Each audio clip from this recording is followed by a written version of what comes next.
Para hadirin dan hadirat yang dirahmati Allah Subhanahu wa taala. Di antara keyakinan mereka juga, bagian mereka mengeluarkan kebo bule pada tanggal 1 Muharram atau tanggal berapa Muharram ya.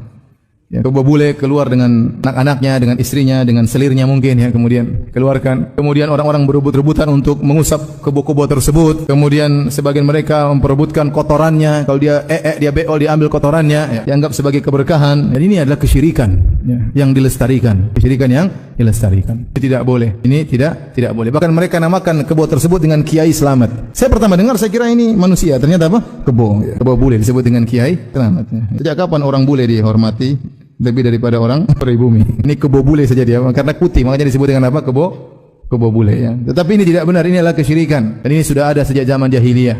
Kata Allah, Allah tidak pernah mengada-ngadakan keyakinan-keyakinan berkaitan dengan onta-onta, dengan kambing-kambing. Orang-orang jahiliyah dahulu mereka mengkeramatkan sebagian onta, mengkeramatkan sebagian kambing ya. Kalau ada kambing atau onta melahirkan misalnya betina beberapa kali, 5 kali berturut-turut, maka dikeramatkan onta-onta ini, tidak boleh ditunggangi, tidak boleh disembelih dan macam-macam. Itu sudah ada sejak zaman jahiliyah dan Allah turunkan ayat khusus membantah itu semua. Ternyata adat jahiliyah tersebut ada lagi di zaman sekarang. Seandainya yang melakukan tadi mengusap kebo bukan orang Islam, enggak jadi masalah. Kita bilang memang keyakinan mereka seperti itu. Ada sebagian agama lain yang mereka memang mengagungkan apa? Sapi. Bahkan ada di klip bagaimana mereka sujud kepada sapi. Bahkan ada yang meminum pipisnya sapi ya. Karena mereka menganggap sapi adalah Tuhan ya. Pipisnya Tuhan lumayan ya. Kemudian mereka minum, mereka cari berkah, mereka sujud kepada Tuhan tersebut ya. Sebagian mereka berkata bahwasanya sapi lebih afdal daripada seorang ibu. Kenapa? Karena seorang ibu kalau menyusui anaknya masih berharap pamrih dari anaknya di kemudian hari. Semoga anak kamu jadi anak berbakti. Tapi kalau sapi kasih susunya, dia tidak pernah berharap. Dia ikhlas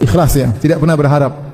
Yang benar dia tidak berharap karena dia bahlul ya. Bagaimana seorang mengatakan sapi lebih afdal daripada ibunya sendiri ya. Ini seandainya yang melakukan demikian bukan orang Islam, kita bilang tafadhol silakan. Ini orang Islam. Orang Islam yang kemudian mengusap sapi, memperebutkan kotorannya. Dari zaman sekarang ya, masih ada kesyirikan seperti itu yang mereka lakukan di bulan apa? Muharram. Dan juga di antara keyakinan mereka seperti ada di antara mereka yang berendam pada bulan Muharram. Entah 1 Muharram entah kapan berendam di sungai ya. Berendam di mana namanya tapa bisu. Mereka keliling satu tempat ya, kemudian mereka tidak boleh berbicara sama sekali. Malam tersebut tidak boleh keluar karena ini malam keramat, bahaya, ada makhluk-makhluk gaib yang akan mengganggu dan yang lainnya. Kemudian di bulan Muharram juga waktunya mereka memandikan keris. Keris dimandikan dengan ritual khusus supaya semakin sakti atau yang lainnya ya. Maka ini semua adalah khurafat, ini semua adalah kesyirikan yang masih ada di sebagian tempat di tanah air kita.